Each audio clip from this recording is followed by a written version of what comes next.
पता है, कल शाम को मैं अपनी गर्लफ्रेंड के साथ कॉफी शॉप में था। Don't be cheap and I wonder तुम्हारी कोई गर्लफ्रेंड भी है। जिनकी गर्लफ्रेंड नहीं होती वो क्या झूठ भी नहीं बोल सकते? मतलब गर्लफ्रेंड नहीं थी? लेकिन मेरी पूरी बात झूठी नहीं थी, सिर्फ गर्लफ्रेंड वाला पार्ट झूठा था। फिर तो तुम्हें कॉफी के बारे में काफी कुछ पता होगा। मैं कॉफी शॉप में कॉफी पीने जाता हूँ, वहाँ जॉब नहीं करता। जॉब तो मैं भी नहीं करती, मगर नॉलेज बहुत है। पता है, इंडिया में हम लोग एक सूफी संत की वजह से कॉफी पी रहे हैं। सूफी संत? वो कैसे? 17th सेंचुरी में एक सूफी थे बाबा बुडान। वो हज करके इंडिया वापस लौट रहे थे। रास्ते में उन्होंने मोका यमन के पोर्ट से 7 कॉफी बीन्स लिए और उन्हें इंडिया ले आए और इंडिया में कॉफी की एंट्री हुई।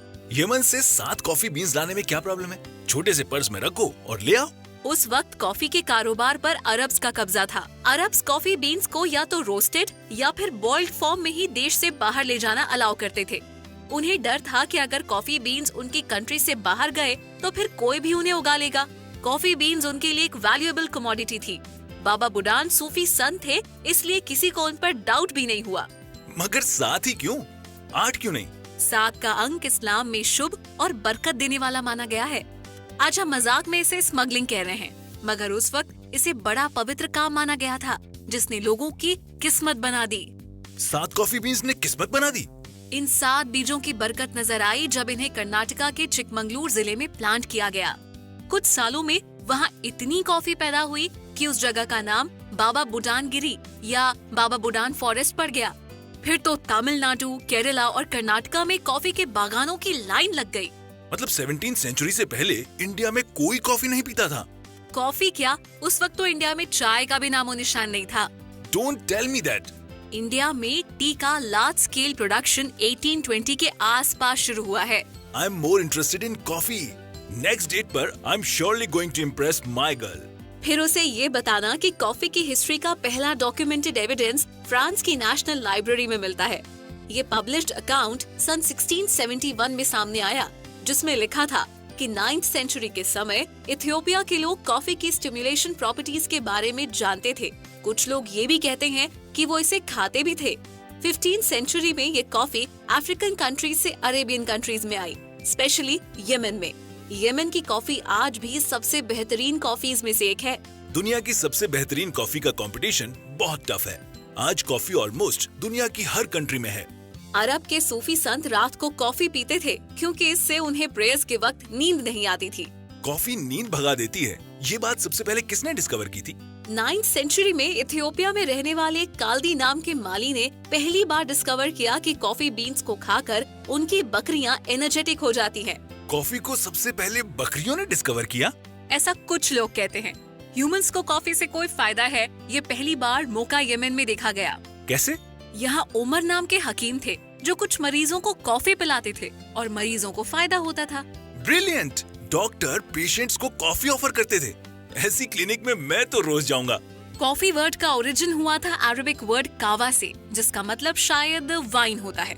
और अब देखो, इस कहवे या कॉफी का जादू इंडिया में सर चढ़ के बोल रहा है। माना जाता है कि इंडिया का सबसे पहला कॉफी शॉप कोलकाता में खोला गया था, वो भी प्लासी की बैटल के बाद। ओह! अच्छा, तुम्हें मालूम है शुरुआत में इंडिया में लोग कॉफी में शक्कर नहीं, हनी मिलाते थे। तब तो एक बात मैं भी बता दूं, 17वीं और 18वीं सदी में इंडिया में अच्छी कॉफी की पहचान दूध से होती थी। दूध से पहचान होती थी? क्या मतलब? इसे डिग्री कॉफी कहते थे। कॉफी तो इसमें कोई भी चल जाती थी, मगर जो दूध मिलाया जाता था वो लैक्टोमीटर पर एकदम प्योर डिग्री का होता था। ये कॉफी पीना रिच होने का सिंबल थी। 1670 के बाद तो इंडिया में कॉफी बागान अमीर होने का सिंबल बन गए थे। मेरे पास 5 कॉफी के 5 बागान हैं। क्या है तुम्हारे पास? मेरे पास 2 बाल्टी भर के कॉफी रस्ट है। Coffee rust? ये क्या भला है?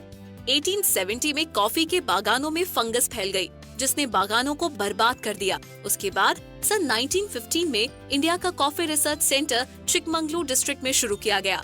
कॉफी ने एक बार फिर से बाउंस बैक किया 1940 में, जब south Indian filter coffee develop हुई। ये उसी अमीरों वाली कॉफी जैसी थी, मगर इसमें थोड़ा फर्क था। इसमें 70 से 80% रोस्टेड कॉफी बीन्स और 20 से 30% चिकरी थी। इस नए कॉफी ब्लेंड ने इंडिया में कॉफी को नई lease of life they the.